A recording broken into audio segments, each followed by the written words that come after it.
तो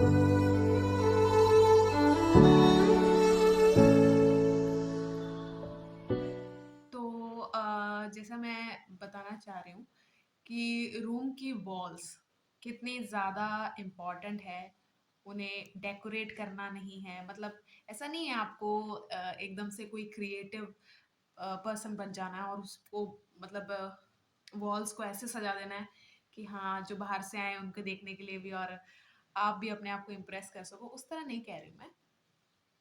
but the thing is, जहाँ आप रहते हो वो जगह साफ तो होनी ही चाहिए, लेकिन कैसे दिखना चाहिए वो भी बहुत बहुत बहुत इम्पोर्टेंट है। जैसे आप एक खाली दीवार में देखोगे ना, तो आपके अंदर हमेशा वो खालीपन ही रहेगा। ये कितना सही है, जब आप आजमा के देखोगे तब आपको पता चलेगा। अब आप पूछोगे कि ऐसा क्या वॉल में हम लगा दें, या फिर वॉल को ऐसा क्या डेकोरेट कर दें हम। तो मैं कहना चाहती हूँ, कोई भी अगर आपका फेवरेट बर्ड है, कोई कोई फेवरेट एनिमल है, अगर उसका स्टिकर नहीं खरीद सकते हैं, आपको ड्राइंग भी नहीं आती है, आप उसका प्रिंट आउट निकाल के कट आउट कट पीस लगा सकते हैं। या फिर अगर आप ड्रॉ कर सकते हैं या फिर कुछ क्रिएटिव ऑलरेडी है, तो आप कर सकते हैं इसे आराम से। लेकिन वॉल्स बहुत ज़्यादा इम्पॉर्टेंट है, किस तरह दिखनी चाहिए इस चीज़ को हमें डिसाइड करना चाहिए। क्योंकि आप, ये स्पेशली उन लोगों के लिए है जो वर्क फ्रॉम होम करते हैं या फिर ज़्यादातर अपने रूम में ही पड़े रहते हैं। तो जैसा, जैसे एनवायरनमेंट में, जैसे माहौल में आप रहोगे, आप उसको और ज़्यादा मैग्नीफाई करोगे अपने अंदर। बहुत ज़्यादा बारिश हो रही है बाहर। तो हाँ, मैं आपको कह रही थी कि आप वॉल्स में और क्या लिख सकते हैं। जैसे कि आपको डिसीजन मेकिंग में आपको बहुत ज़्यादा प्रॉब्लम आती है, तो आप एक वर्ड डिसाइसिव, इनडिसाइसिव को क्रॉस करके लिख सकते हैं। वो हमारे सबकॉन्शियस माइंड में किस तरह स्टोर हो जाता है, किस तरह फिक्स हो जाता है, उसका पावर आप तब पहचानोगे जब आप ये सब चीज़ें करने लग जाओगे। और ये नहीं है कि आपको एक ही दिन में सारे बर्ड्स, एनिमल सब कुछ ऐसे लगा देना है और सारी दीवारों पे भी लगाना है।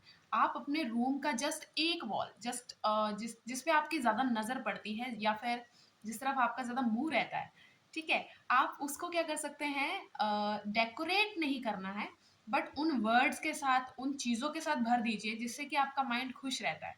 जिससे कि आपको आप जिस चीज़ों से अपने माइंड को भरा रखना चाहते हो, वो चीज़ें आप लिख दो, अक्षरों में कर सकते हो, स्टिकर्स चिपका सकते हो, खुद उसे स्केच करके कर सकते हो, या फिर आप ट्राई कर लीजिए कुछ नया।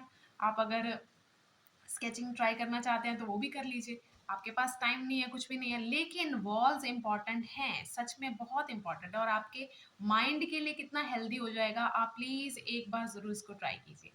मेरे पे भी इस चीज़ का बहुत ज़्यादा फ़र्क पड़ा था, और मुझे खुद को लगता लगता था ये सब कि एक वॉल से कभी कुछ नहीं होता।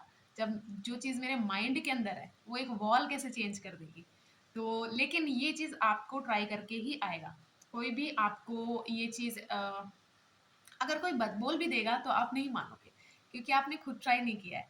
तो एक वॉल, कोई भी एक वॉल, अगर आप उसे कर सकते हैं अपने फेवरेट वर्ड्स के साथ, एनिमल्स, बर्ड्स, बार-बार वही सब रिपीट हो रहा है मेरे मुँह से, क्योंकि यही चीज़ें मैंने की हुई हैं। तो अब आप कहोगे कि नहीं, अपना वो वॉल दिखाओ, वो थोड़ा पर्सनल है, तो अभी नहीं दिखा सकती मैं। लेकिन बहुत ज़्यादा फ़र्क पड़ा है इससे। तो अगर आप भी, मैं केरला में रहती हूँ, यहाँ पर बहुत अच्छी बारिश हो रही है, बहुत अच्छा मौसम है।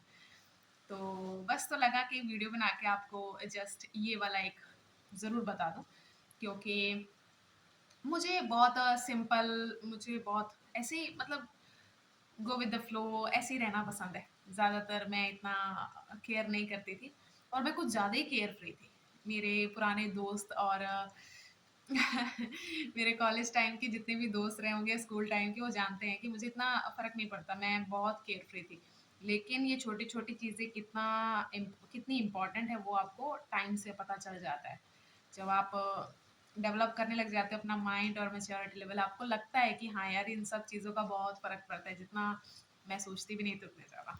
ओके, चलिए, गुड नाइट। हाँ।